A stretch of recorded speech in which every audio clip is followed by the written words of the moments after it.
Hello friends, welcome to mechanical tech Hindi. और आज की इस वीडियो में आपके लिए एक इंपॉर्टेंट टॉपिक लेके आया हूं, जिसमें मैं आपको कार के इंजन में यूज होने वाले 11 अलग अलग टाइप के सेंसर्स के बारे में बताऊंगा। तो फ्रेंड्स, चाहे आप हो ड्राइवर या हो मैकेनिक या हो कार के ओनर, आपको ये पता होना जरूरी है कि वो कौन कौन से इंजन में यूज होने वाले सेंसर्स है, जिसके वजह से आपके कार का जो मेंटेनेंस के नाम पे या फिर उसके रिपेयरिंग के नाम पे जो अननेसेसरी खर्च होता है, उससे आप बच सकते हो। आप ये जान सकते हो कि वो कौन सा सेंसर है जिसके सही काम करने के नहीं वजह से, या फिर जो कि अगर खराब हो गया उसके वजह से कार में या जो पेट्रोल है या डीजल है उसका कंजम्पशन ज्यादा हो रहा है। कौन सा सेंसर है जिसके वजह से जो एयर फ्यूल का मिक्सचर जो कि कार के कंबसन चैम्बर के अंदर में आ रहा है उसमें एयर ज्यादा आ रहा है। कौन से सेंसर की वजह से फ्यूल ज्यादा आ रहा है, फ्यूल का कंजम्पशन ज्यादा हो रहा है, माइलेज कम हो रहा है।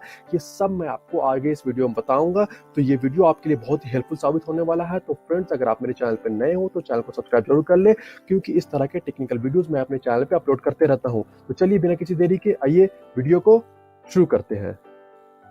सबसे पहला सेंसर है मास एयर फ्लो सेंसर, जिसे हम लोग MAF भी कहते हैं। बहुत ही इंपॉर्टेंट सेंसर होता है ये। और ये जो सेंसर है वो कंप्यूटर कंट्रोल्ड सेंसर होता है। और एयर जो इंजन के इनटेक स्ट्रोक के टाइम पे जो एयर फ्यूल का मिक्सचर कंबसन चैम्बर के अंदर आता है, तो उस टाइम पर एयर का वॉल्यूम और डेंसिटी को ये जो मास एयर फ्लो सेंसर है वो कैलकुलेट करता है। अब फ्रेंड्स, ये जो सेंसर होता है, जो मास एयर फ्लो सेंसर होता है, वो क्या होता है कि जो फ्यूल का यूज हो रहा है, यानी कि जो एयर फ्यूल का मिक्सचर के टाइम पे जो एयर फ्यूल का मिक्सचर का जो रेशियो है उसमें फ्यूल कितना आ रहा है, उसको ये जो मास एयर फ्लो सेंसर है वो ऑप्टिमाइज करता है। अब अगर मास एयर फ्लो सेंसर खराब हो जाए या सही से काम नहीं करे, तो एक तो क्या होगा, जो इंजन में स्टाइलिंग का प्रॉब्लम आता है, उसमें रुकावट आता है, उसको स्टार्ट करने में भी प्रॉब्लम आता है। और दूसरी तरफ हमारी जो गाड़ी है उसमें जो फ्यूल का कंजम्पशन है, जो पेट्रोल या फिर डीजल का गाड़ी है उसमें जो पेट्रोल और डीजल यूज हो रहा है, माइलेज कम हो जाएगा और उसका यूजेस भी बढ़ जाता है, फ्यूल ज्यादा खर्च होने लगता है। नेक्स्ट सेंसर है इंजन स्पीड सेंसर। तो ये जो इंजन स्पीड सेंसर है वो इंजन के क्रैंक शाफ्ट से अटैच्ड होता है, और ये क्रैंक शाफ्ट के स्पिनिंग को, यानी कि उसका जो रोटेशन हो रहा है उसकी स्पीड को मॉनिटर करता है। यानी कि फिर होता क्या है, जब हम लोग इंजन में स्पीड बढ़ाते हैं तो क्रैंक शाफ्ट का जो रोटेशन है वो तेज हो जाता है, स्पीड घटाते हैं तो क्रैंक शाफ्ट रोटेशन जो है वो स्लो हो जाता है। तो इसको ये मॉनिटर करता है, और उसके हिसाब से ही जो फ्यूल इंजेक्टर के थ्रू जो एयर फ्यूल का मिक्सचर, जो फ्यूल जो आ रहा है हमारे कंबसन चैम्बर के अंदर में, उसको ये कंट्रोल करता है। जब ज्यादा जरूरत होता है फ्यूल का, तो ये इंजन स्पीड सेंसर स्पीड को मेजर करता है, और उसके बाद क्या करता है, फ्यूल इंजेक्टर के थ्रू ज्यादा फ्यूल जो हमारे कंबसन चैम्बर उसके अंदर भेजता है, उसी तरह से ये कम भी करता है। अब क्या होता है कि बहुत सारे वजह होता है जिसके वजह से क्या होता है, कार सडनली स्टॉप हो सकता है अगर उसको सही टाइम पे सही फ्यूल नहीं मिला, जो एयर फ्यूल का मिक्सचर आ रहा है वो सही नहीं मिला। तो ये जो इंजन स्पीड सेंसर है वो का ड्राइवर को कार के रोकने से बचाता है, और इस तरह से ये इंजन स्पीड सेंसर काम करता है। अगला सेंसर है ऑक्सीजन सेंसर। तो जो ऑक्सीजन सेंसर होता है वो इंजन के एग्जॉस्ट पाइप में लगा हुआ होता है। अब फ्रेंड्स, जो इंजन का थर्ड स्ट्रोक होता है, यानी कि जो कंबसन स्ट्रोक होता है, जिसे हम लोग पावर स्ट्रोक भी कहते हैं, उस टाइम पे क्या होता है, जो एयर फ्यूल का कंप्रेस्ड मिक्सचर है वो कंबस्ट होता है, जिससे इंजन को पावर मिलता है। ठीक है। उसके बाद क्या होता है, जो अगला स्ट्रोक होता है वो एग्जॉस्ट स्ट्रोक होता है। और एग्जॉस्ट स्ट्रोक में क्या होता है कि जो हमारा एग्जॉस्ट गैसेस है वो एग्जॉस्ट पाइप से होते हुए हमारा एटमॉस्फेयर में चला जाता है। ठीक है। अब ये जो ऑक्सीजन सेंसर इस टाइम पे काम में आता है, वो क्या करता है, वो जो एग्जॉस्ट पाइप में जो एग्जॉस्ट गैसेस है उसमें से ये कितने अमाउंट ऑफ अनबर्न्ड ऑक्सीजन है, ठीक है, उसे ये मेजर करता है। और इस हिसाब से ये बताता है कि जो फ्यूल का बर्निंग हो रहा है, यानी कि कंबशन टाइम पे जो फ्यूल बर्न हो रहा है, तो वो रिच हो रहा है या लीन हो रहा है। ये जो हमारा ऑक्सीजन सेंसर है वो ये इंडिकेट करता है। ठीक है। अब अगर जो ऑक्सीजन सेंसर है वो खराब हो जाए या सही से काम नहीं करे, तो एक तो गाड़ी में जो जर्क होता है वो इस ऑक्सीजन सेंसर के सही काम नहीं करने की वजह से ही आता है। और दूसरी बात क्या है कि ऑक्सीजन सेंसर के अगर खराब हो जाए या सही से काम नहीं करे, तो फ्यूल का कंजम्पशन भी, फ्यूल ज्यादा कंजम्पशन जो है वो हाई हो जाता है। अगला सेंसर है मैनिफोल्ड एब्सोल्यूट प्रेशर सेंसर, जिसे हम लोग MAP सेंसर्स भी कहते हैं। और ये जो सेंसर होता है वो गाड़ी के जो इनटेक मैनिफोल्ड है, इंजन का जो इनटेक मैनिफोल्ड है उसमें माउंटेड होता है, और ये इंजन के ऊपर पड़ने वाले लोड को सेंस करता है। अब ये जो मैनिफोल्ड एब्सोल्यूट प्रेशर सेंसर होता है वो क्या करता है, वो जो इनटेक मैनिफोल्ड प्रेशर है और जो आउटसाइड प्रेशर है इसके बीच के डिफरेंस को मेजर करता है, और उसके बाद जो हमारा मैनिफोल्ड एब्सोल्यूट प्रेशर सेंसर है वो इस जो डिफरेंस को इनटेक मैनिफोल्ड प्रेशर को और जो हमारा आउटसाइड प्रेशर के डिफरेंस को क्या करता है, फ्यूल इंजेक्शन सिस्टम है वहां तक भेजता है। उसके हिसाब से ही जो फ्यूल का इंजेक्शन हो रहा है कंबशन चैम्बर के अंदर वो एडजस्ट होता है, यानी कि जब दोनों के बीच में प्रेशर बढ़ जाता है, गाड़ी से इंजन के ऊपर लोड बढ़ जाता है, तो ज़्यादा फ्यूल हमारे कंबशन चैम्बर के अंदर में जाता है। और जो ये फ्यूल इंजेक्शन सिस्टम है ये जब ये मेजर करता है कि जो प्रेशर है वो घट गया है, तो उस हिसाब से जो फ्यूल का इंजेक्शन है वो कम हो रहा है। तो ये जो मैनिफोल्ड एब्सोल्यूट प्रेशर सेंसर ये भी बहुत ही इंपॉर्टेंट सेंसर होता है।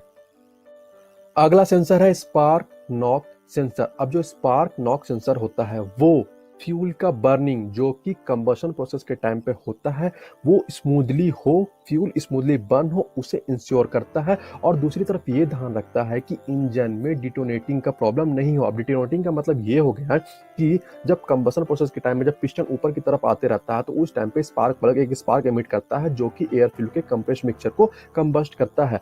अब फ्रेंड्स अगर जो स्पार्क प्लग से स्पार्क निकल रहा है, अगर जो स्पार्क प्लग के सामने का जो फ्यूल है अगर वो बर्न हो जाए और बाकी के साइड के फ्यूल जो कि सिलेंडर के साइड में है अगर वो बर्न नहीं हो, उससे क्या होता है, डिटोनेटिंग का प्रॉब्लम आता है। अब डिटोनेशन की वजह से क्या होता है कि जो हेड गैस्केट है वो फेल कर सकता है, पिस्टन में क्रैक आ सकता है, जो पिस्टन रिंग है वो ब्रेक हो सकता है और इसके अलावा जो रॉड का बेयरिंग है वो भी डैमेज हो सकता है। तो फ्रेंड्स अगर कभी आपके इंजन से डिटोनेटिंग का प्रॉब्लम आए तो आप ये समझ जाओ कि जो स्पार्क नॉक सेंसर है वो सही से काम नहीं कर रहा, या तो आप उसे रिप्लेस कर दो या तो उसे रिपेयर कर दो।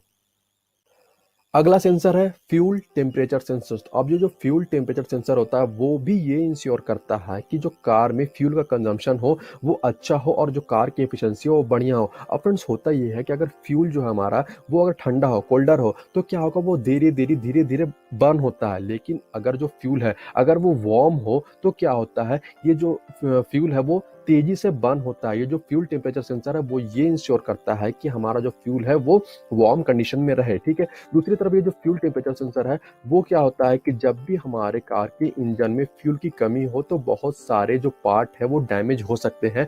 तो ये जो फ्यूल टेम्परेचर सेंसर है वो इंश्योर करता है कि राइट अमाउंट ऑफ फ्यूल जो है वो इंजेक्ट हो, ताकि क्या हो कि जो व्हीकल है वो स्मूथली रन हो सके और दूसरी तरफ जो व्हीकल की एफिशिएंसी है वो भी हाई रहे। अगला सेंसर है वोल्टेज सेंसर। ये भी बहुत ही इंपॉर्टेंट सेंसर होता है कार में और ये जो है वो कार की इडलिंग स्पीड को मैनेज करता है, यानी कि जो कार में जो हमारा स्पीड इंक्रीज हो रहा है और डिक्रीज हो रहा है, जब जैसा हम लोग को जरूरत हो उस हिसाब से वो इंक्रीज होता है और डिक्रीज होता है, वो इस वोल्टेज सेंसर के काम करने की वजह से ही होता है। और फ्रेंड्स कई बार आपने गौर किया होगा जब आप एक्सेलेरेटर पैडल में पैर दबाते हो तो कई बार कार उतनी स्पीड से नहीं बढ़ता, वो तभी होता है जब हमारा वोल्टेज सेंसर सही वोल्टेज को सेंस नहीं कर पाता, या तो वो खराब हो या तो वो सही से काम नहीं कर रहा हो। उस टाइम पे क्या होता है कि हमें जो इस तरह की प्रॉब्लम देखने को मिलती है। तो अगली बार अगर ऐसा कुछ हो तो आप जाइए जान लो कि वोल्टेज सेंसर सही से काम नहीं कर रहा है। अगला सेंसर है कूलेंट सेंसर। अब फ्रेंड जितने भी सेंसर के बारे में मैंने आपको बताया उनमें ये जो कूलेंट सेंसर होता है वो सबसे ज्यादा इंपॉर्टेंट सेंसर होता है, क्योंकि जो हमारा कूलेंट सेंसर जो भी इनपुट देता है, जो भी इनपुट सिग्नल देता है, उसके हिसाब से ही बाकी के जो फंक्शन है वो कंट्रोल होते हैं। जैसे कि अर्ली फ्यूल इवेपोरेशन सिस्टम है वो कब एक्टिवेट होना है, कब डीएक्टिवेट होना है, जो स्पार्क प्लग से स्पार्क निकल रहा है वो कब एडवांस होगा, कब रिटार्ड होगा, ईजीआर का फ्लो, कैनिस्टर का पर्ज, ये सब कूलेंट सेंसर के सिग्नल के ऊपर में ही डिपेंड करता है। अब फ्रेंड्स मैं आपको यहाँ पे बता दूं कि जो ये सेंसर होता है वो कूलेंट सेंसर वो हेड और इनटेक मैनिफोल्ड में लोकेटेड होता है। अब चूंकि इतना इंपॉर्टेंट सेंसर है तो अगर ये सेंसर खराब हो जाए तो बहुत सारे प्रॉब्लम आ सकते हैं। जैसे मैं कुछ प्रॉब्लम के बारे में बता दूं कि जो फ्यूल का मैलेज है वो कम हो सकता है, स्टाइलिंग का प्रॉब्लम आ सकता है और भी बहुत सारे प्रॉब्लम है जो कूलेंट सेंसर के सही से काम नहीं करने की वजह से आते हैं। तो यहाँ पे पॉइंट ये है कि जब भी आपको लगे कि अगर आपका माइलेज खराब हो जाए या स्टाइलिंग का प्रॉब्लम अगर आ रहा है आपके गाड़ी में, तो आप ये जान लो कि कूलेंट सेंसर खराब हो गया या सही से काम नहीं कर रहा, या तो आप उसे चेंज करा लो या तो फिर उसे रिपेयर करा लो। अगला सेंसर है थ्रॉटल पोजीशन सेंसर। अभी जो थ्रॉटल पोजीशन सेंसर होता है वो इलेक्ट्रॉनिक फ्यूल इंजेक्शन और फीडबैक कार्बोरेशन के साथ यूज किया जाता है और ये जो कंप्यूटर को इनपुट भेजता है ये उसे नोटिफाई करता है कि जो थ्रॉटल का ओपनिंग का रेट कितना है, यानी कि जो थ्रॉटल का ओपनिंग हो रहा है वो सेमी ओपन है, फुली ओपन है, हाफ ओपन है। ये जो थ्रॉटल पोजीशन सेंसर है वो आगे इस सिग्नल को भेजता है। अब ये थ्रॉटल पोजीशन सेंसर होता है वो मेनली एक वेरिएबल रजिस्टर होता है और ये रजिस्टेंस को चेंज करता है जैसे ही थ्रॉटल ओपन होता है।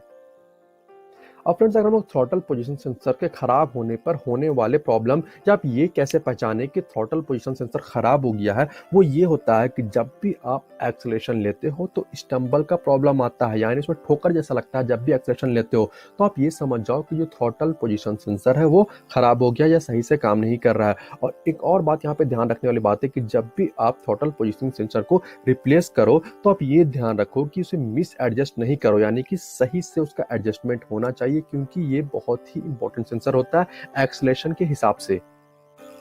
अगला सेंसर है कैमशाफ्ट पोजीशन सेंसर। अब जो इंजन का कंट्रोल मॉड्यूल है वो इस कैमशाफ्ट पोजीशन सेंसर को यूज करता है। अब ये जो कैमशाफ्ट पोजीशन सेंसर होता है वो इंजन का जो पहला सिलेंडर है उसमें उसका जो पोजीशन है वो क्या है, उस टाइम पे उसमें इनटेक स्ट्रोक हो रहा है, कंप्रेशन हो रहा है, कंबशन हो रहा है या एग्जॉस्ट हो रहा है, कौन सा स्ट्रोक हो रहा है, वो इस सिग्नल को, इस इंफॉर्मेशन को आगे भेजता है। अब कैमशाफ्ट पोजीशन सेंसर से जो भी इंफॉर्मेशन आया है उसके हिसाब से ही फ्यूल का इंजेक्शन होता है। यानी कि फॉर एग्जांपल मान लिए कि आपका 4 सिलेंडर है तो पहले सिलेंडर में फ्यूल का इंजेक्शन कम होना है, सेकंड थर्ड फोर्थ इसमें कब कब होना है, वो कैमशाफ्ट पोजीशन सेंसर जो आपका इंफॉर्मेशन देता है उसको रेफरेंस पॉइंट मान के ही उसके हिसाब से ही फ्यूल का इंजेक्शन होता है। देन जो फ्रेंड्स आज के लिस्ट में हमारा आखिरी सेंसर है वो है व्हीकल स्पीड सेंसर। अब नाम से ही मालूम चल जा रहा है कि व्हीकल स्पीड सेंसर व्हीकल के स्पीड को मेजर करता है, ठीक है। अब एक तरह का ये टैकोमीटर होता है और ये व्हील के स्पीड को डिटरमिन करता है। तो जो हमें व्हीकल का स्पीड दिखाई देता है वो इस व्हीकल स्पीड सेंसर के भेजे हुए इंफॉर्मेशन के वजह से ही हो पाता है। तो फ्रेंड्स आज की इस वीडियो में मैंने आपको आपके कार की इंजन में यूज होने वाले 11 अलग अलग टाइप के सेंसर्स के बारे में बताया। तो अगली बार जब भी आपको अपने कार में किसी तरह का प्रॉब्लम दिखाई दे तो आप अपने कार को ज़्यादा ब्रेकडाउन होने से बचाने से पहले और ज़्यादा खर्च करने से बेहतर ये है कि आप ये समझ जाओ कि आपके किस सेंसर के सही से काम करने की नहीं वजह से ये प्रॉब्लम्स आ रहे हैं, आप उसे रिपेयर कर दो, उसे चेंज कर दो। तो आई होप ये वीडियो आपके लिए हेल्पफुल साबित हुआ होगा। तो प्लीज़ वीडियो को लाइक और शेयर कर दें। वीडियो के बारे में और चैनल के बारे में आपकी क्या राय है ये मुझे कमेंट करके जरूर बताएं। और अगर अभी तक आपने मेरे चैनल को सब्सक्राइब नहीं किया है तो प्लीज़ चैनल को सब्सक्राइब जरूर कर ले, क्योंकि इस तरह के टेक्निकल टॉपिक्स पे मैं वीडियोस अपलोड करते रहता हूँ। तो friends thank you, good bye.